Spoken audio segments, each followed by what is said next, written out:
Bağımsız Yüksek Seçim Komiserliği'nin seçmen kütüklerini güncellemek için uzattığı süre değerlendiriliyor. Irak Gazeteciler Sendikası Kerkük Şubesi'nde gazeteciler seçim sürecinde daha etkin ve sorunsuz bir şekilde görev yapabilmek için seçim kartlarını yeniledi.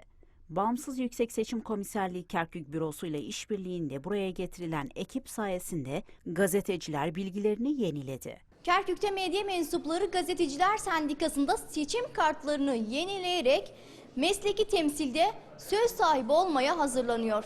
Sabah saatlerinden itibaren sendika binasına gelen gazeteciler gerekli evrakları teslim ederek kart yenileme ve çıkarma işlemlerini gerçekleştirerek seçim kartlarını aldı.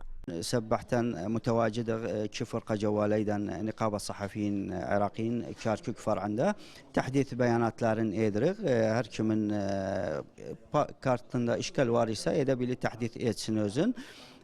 متعاونlar çok bizimle İ'lami Kirkuk hapsı بدون استثناء hapsının taavunu müstemirdi mufavvadiyet intihabat Kerkük'ten ve çok memnunuk özlerinden daimen bizim neşatatımızı takdiye ederler, daimen mütevacitler bizimle hazırdılar, her intihabatta nakl ederler bu intihabatı, hadeth intihabı Kerkük milleti için.